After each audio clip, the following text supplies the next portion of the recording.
Good evening, ladies and gentlemen. Welcome to Jazz at the Library.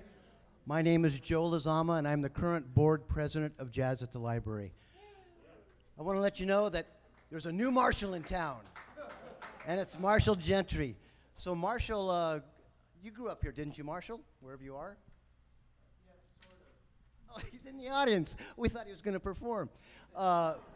Marshall started playing drums and piano at the age of 10. I thought he's a very good drummer. I first heard him at Fresno City College with the jazz band there. And then he went on to Fresno State and got his Bachelor's of Education there, his degree there, and went on to UC Irvine and got his Master's in Performance there. He then went into the Air Force Band. That was in 1999. He was stationed at Travis Air Force Base, and then at Yokota Air Base in Japan, and then at Offutt Air Base in Nebraska. He moved back to town in 2020, and I wouldn't know that he played organ except that Gary told me. So I took Gary's word on it, and then I heard them warming up, and you in for a real treat tonight. So I'm going to let Marshall introduce his band, and without further ado, please welcome. And I need to tell you that if anyone's here for school, thank you, Sandy, and needs a concert voucher for a concert report or some kind of verification that you were here, we have those in the back after the performance. All right, thank you for coming, and please welcome Marshal Gentry.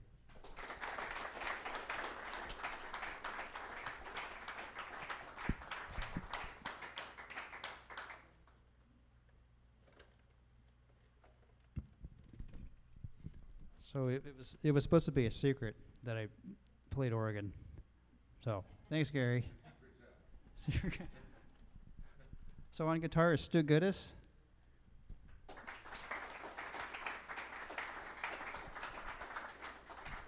So Stu is a really good friend of mine. I've been playing with him since the 90s when I went down to school at UC Irvine. I played in a guitar, bass, drum trio with him for quite a while down there, so that's a real treat. So I've known him a long time. And I've known Gary Newmark even longer.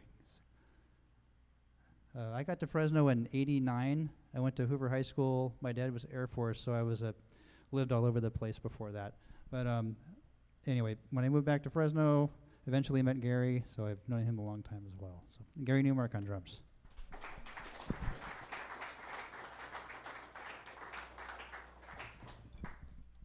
So we'll play the first song, and then I'll talk a little after that.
So I forgot to take my shoes off. It's easier to play organ with your shoes off because you can feel the pedals. Or else you're kind of guessing in the dark a little bit. So the Hammond organ the first one was made in 1935 by Lawrence Hammond. So he started off as making clocks, the synchronous clocks that work off the 60 hertz power. So he used the same design in the organ, and that's why it's always in tune. It's just as long as you got 60 hertz of power. So that's pretty. And other than that, the organ has pretty much remained the same all the way up until when they stopped making them in 1974. They added a few things here and there like percussion and vibrato, but other than that, it's pretty much the same thing. So that's pretty neat that the instrument lasted that long, and it's too bad they stopped making them. So basically, we're going to talk about the music of Jimmy Smith and kind of go some of the songs he played during his career, mostly 50s, 60s, and 70s. And after that, some things happened that slowed the organ playing down in the world. But so when Jimmy Smith started playing organ, there was an organist. His name was Wild Bill Davis, and he kind of pioneered the organ trio. So what he did was he went into clubs that had larger big bands and things like that, and he talked to the manager and says, well, I can produce this big, huge sound that sounds like a big band, but you only have to hire 3 of us. So that kind of started that. And here we are, still playing 3 of us. So when Jimmy Smith decided he was going to play organ, he didn't want to do the whole loud show band thing. He wanted to play more like Charlie Parker. So he spent, 3 months in a warehouse in 1955, and he actually put out his first album in 56, I believe. He was a piano player before that. But he wanted to focus on single line melodies like Charlie Parker instead of the chordal stuff that was going on before that. So on the organ, there's drawbar settings. There's 9 drawbars, basically your basic sound from. So if you pull out the first 3,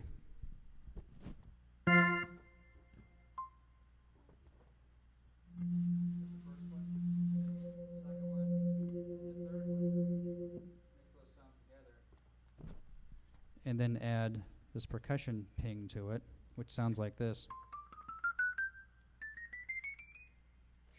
And you get the basic Jimmy Smith sound.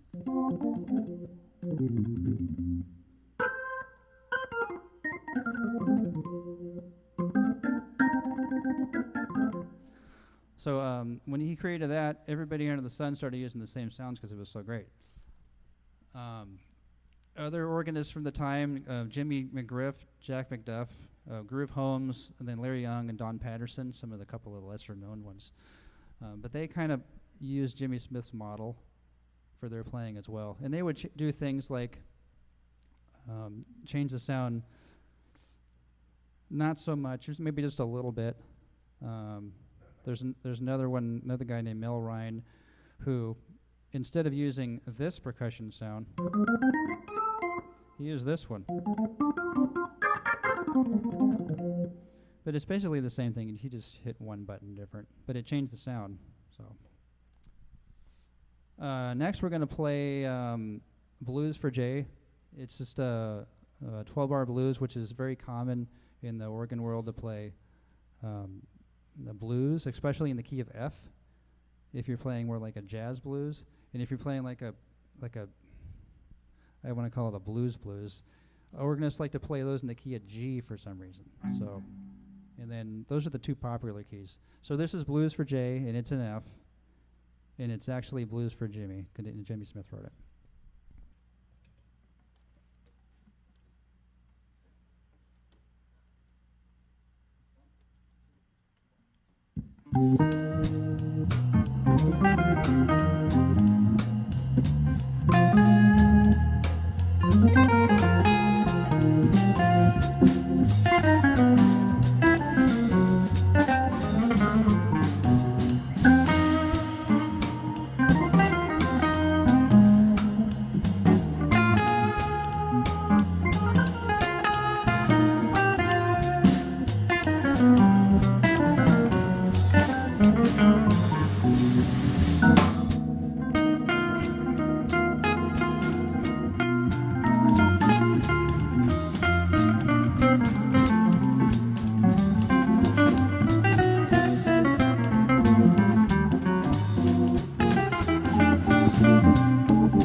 So the next song we're going to play is called a squabble. It's a style. Jimmy Smith really liked the style of Errol Garner's piano playing, which is octaves with notes in between, basically. So Jimmy, instead of playing all the notes in between like he did, on organ, just because of the way it sounds, I mean, you can kind of just mash on it and it sounds good. So, it's sort of.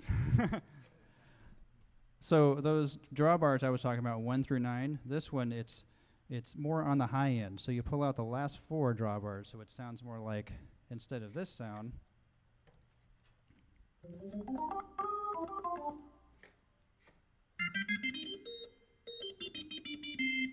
and then you turn the Leslie on fast, and then you play in octaves,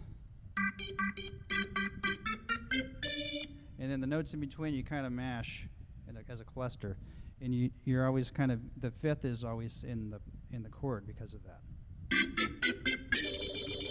And you squabble, so you go back and forth with your fingers.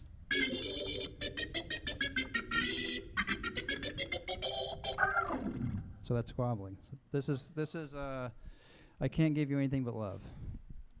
Jimmy Smith also recorded this in the 50s.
So now we're going to play a ballad.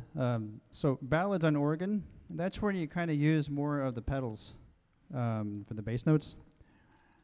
And generally, when you're playing organ, some guys use pedals all the time for all their walking, and then they play chords in this hand on the lower manual, and then they'll play melodies in this hand on the upper manual. But it's more common practice. Normal organists, like the guys who are just kind of down to earth and aren't, these freaky guys from Europe that can play amazingly with their feet constantly. Normally, you play bass lines with your left hand on the lower manual, and there's a certain setting for that, and it sounds like this. And then you augment with your feet.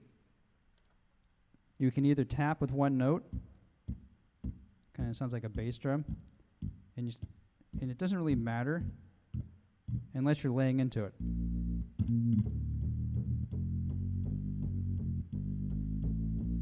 That's with my feet. But if you're playing, it's the walking bass line, you can find one note. A lot of times people say B is a good note, right in the middle, because it's very resonant. But it depends on the room.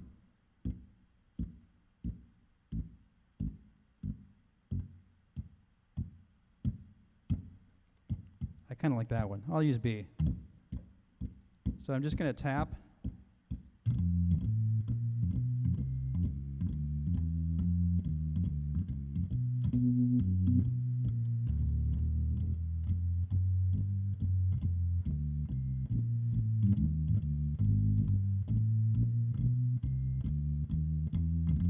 So I did a combination of tapping that one note, and then you can also lay into notes. So like when the string bass player lays into that low E string, it's like.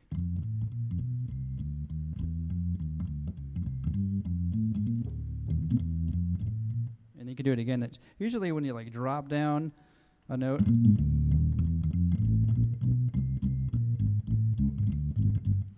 And then after that, I started tapping the same note, which is not too hard because it's on the same, you're using the same side of your body. So I think it's with this side of your brain.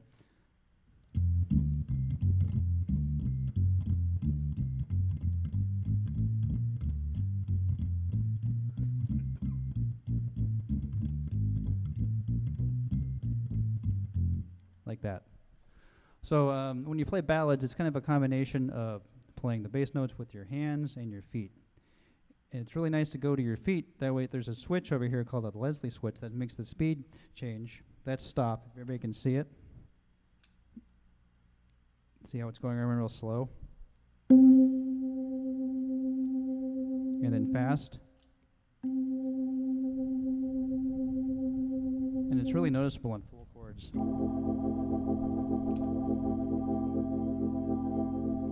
And even this one even has stop.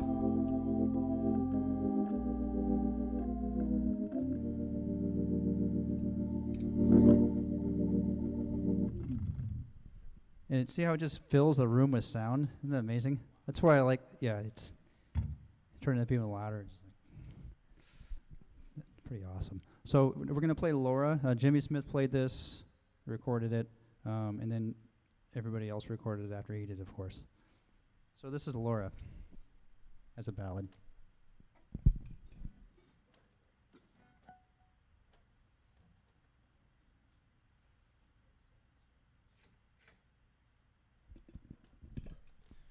Yeah, so here's another thing.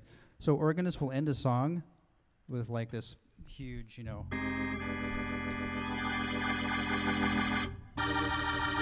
it's usually something fast and loud. And then they'll play a ballad next, and then they forget to change all their settings. And they'll even do it on recordings. And then they'll play, and then automatically you'll hear them go.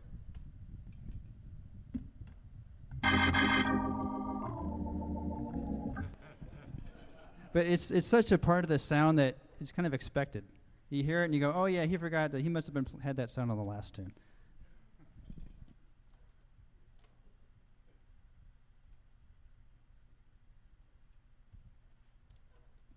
And there's so many settings, I have to sit and figure it out.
So this next one, it's called When I Grow Too Old to Dream.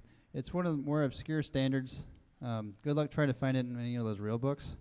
But but when you hear it, you go, oh yeah, that song. So Jimmy Smith played it. So this is a good example of a standard he would play, the 50s, early 60s. He actually has an album called Standards. I forget which one this is on. It's not on that one. But he liked to kind of pick the standards that weren't, the changes weren't really that difficult, but then he would just totally blues them out. So you'll see if I do that.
So the next one is that blues and G I was talking about earlier. So it's going to be this is a shuffle, and it's the very,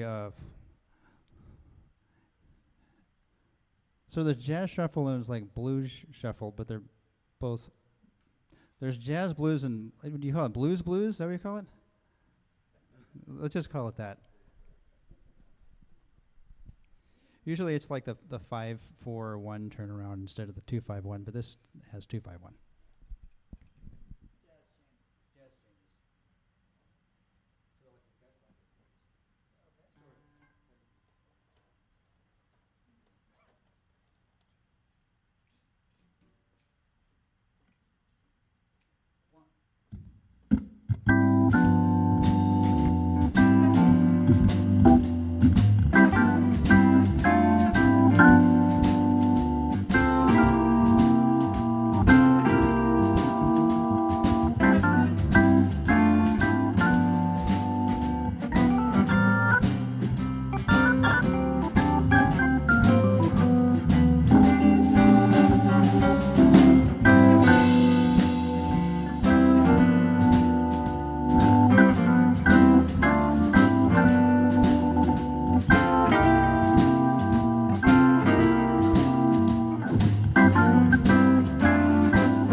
So that was a 12-bar blues in G. So we played that 12-bar blues in F and in G, so we covered all that. That probably covered about 50% of the tunes that organ players play. Blues in F and blues in G, just with different melodies. So next we're going to play the Preacher. So this was written by Horace Silver, and I believe it was on an album in 1955, Horace Silver. The producer didn't want to put it on the album because he thought it sounded campy. And I guess if you had if you have like a trumpet player playing the melody in a regular rhythm section, this song probably would sound campy. I listened to it, and I like Jimmy Smith's version better. It's funny because on organ you can play like the more campy songs, and they just sound cool. So I can't imagine any song actually that wouldn't sound cool in the organ, especially the organ trio. So this is The Preacher by Horace Silver, then again by Jimmy Smith.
So it gets pretty loud, I guess. So you can see where it can sound like a big band, and like back in the days where they were trying to get gigs with 3 of them, but they wanted a really big sound, so it's the perfect instrument.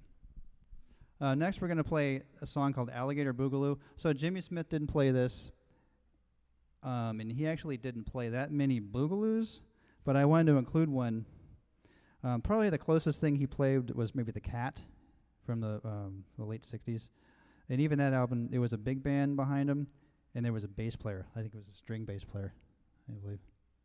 But anyway, dun, dun, dun, dun, it's that song.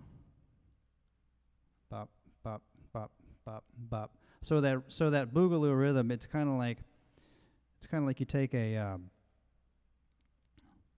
like the bossa pattern, like the clave pattern, and kind of mix that with a backbeat, and then you get like a boogaloo sound. Can you play? Give an example. The clave, the bossa nova would be like.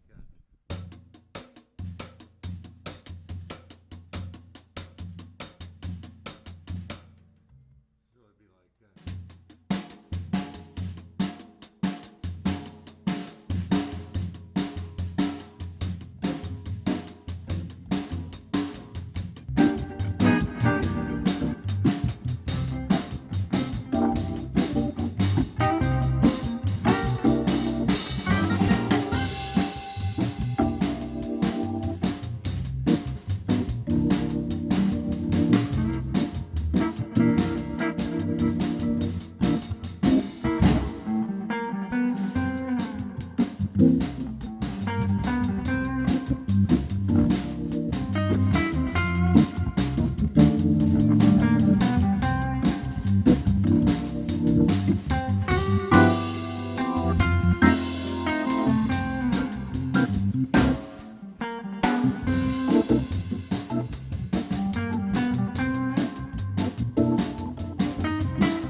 So that song, it was written by Lou Donaldson.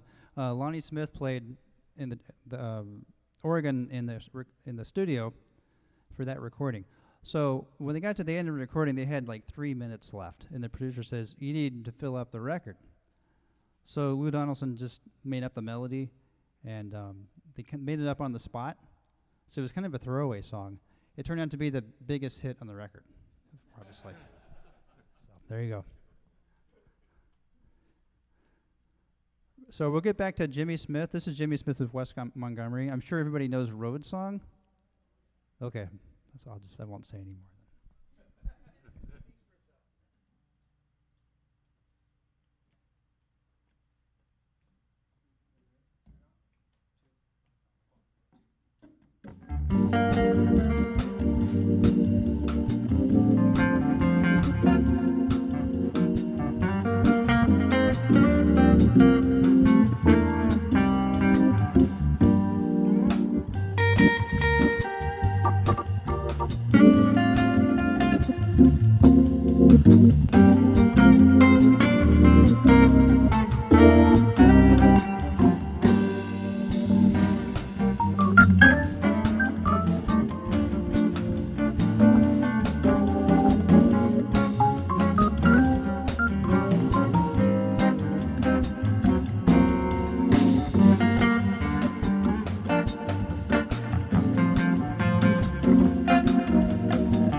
So in the 70s, Hammond stopped production in 1974.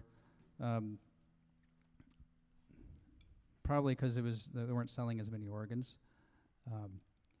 And then, as we know, in the late 70s, disco came along. Wasn't a whole lot of organ in that. And then in the 80s, the DX7 came along, and it was so much lighter than the organ. And it had organ patches, and it had all sorts of stuff on it. So people used that. So organ kind of went to sleep for maybe 10, 15 years, it seems like. In the 90s, actually the late 80s, in the 90s, there was a revival. I think a lot of it had to do with an organist named Joey DiFrancesco, who happens to be we're the same age, so it's kind of funny. But he was playing B3 because his dad played B3 in the 70s when he was a kid. His dad brought the B3 home between gigs, and he started playing on it. Before that, he played on his toy piano, and he was actually playing all the Jimmy Smith licks on his toy piano. And then he sat down at his dad's organ. He couldn't reach the pedals or anything, and he was doing it on that. So he started when he was like this tall, and he's still doing it, and now he plays a lot of other instruments really well.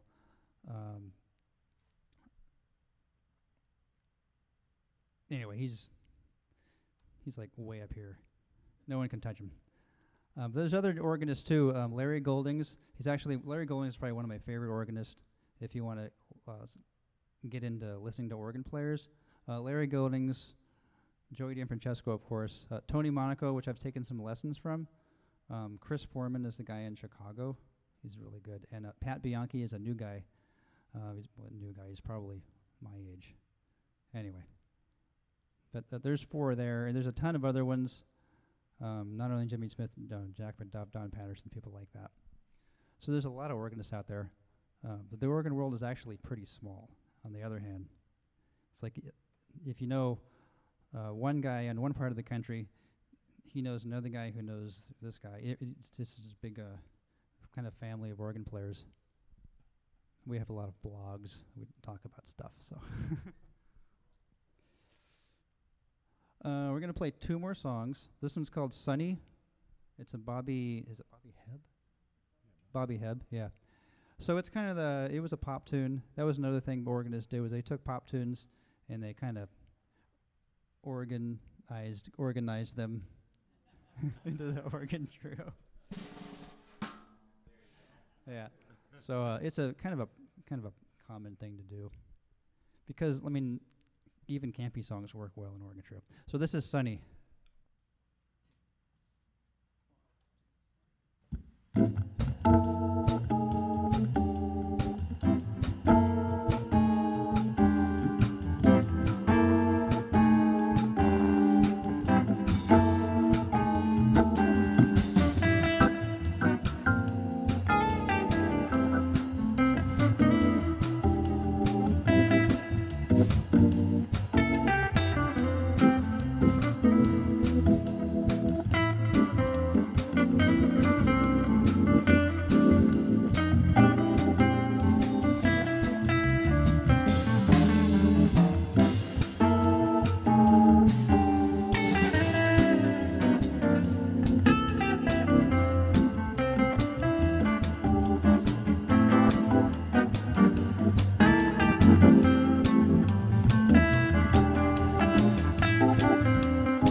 think Pat Martino played that a lot, didn't he?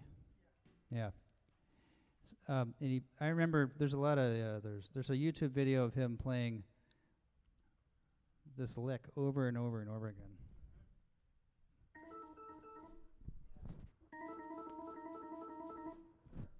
And then he does it for like 3 choruses or something like that.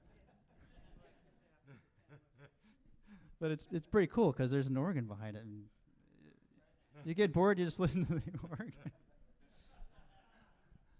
So this is the last song. This song's called "I'll Remember Jimmy," and this Jimmy Smith. It was written by Tony Monaco. This is the guy I took some lessons from. It was actually online lessons, kind of like the Skype lessons, with an organ with a thing called Internet MIDI, and it was pretty awesome to take organ. And then I recorded everything, and but then life happened, and then I had to stop taking lessons. But this is "I'll Remember Jimmy," and it's "Remembering Jimmy Smith" by Tony Monaco, the last one.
Thank you, everyone. Thank you, Marshall. Did you want to introduce the guys?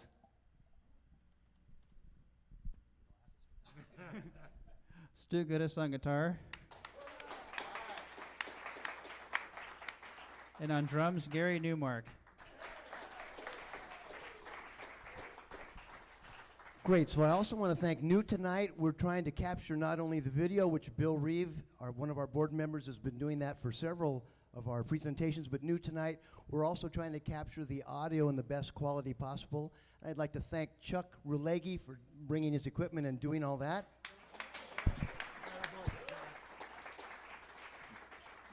I want to remind you that this is an all-volunteer organization. We pay the musicians, not enough, but we pay them, but everyone else that's doing this is all doing this as a volunteer operation to keep the art form alive. So anything you can do to help out Jazz Fresno, if you want to donate or become a member or buy any merchandise, all of that helps us to continue this throughout the year and into next year. In addition, I want to remind everyone, next month, the third Tuesday of the month, we'll have Rick Helser presenting the music of Kenny Wheeler. Once again, I want to thank Marshall Gentry and the band. Thank you so much for coming.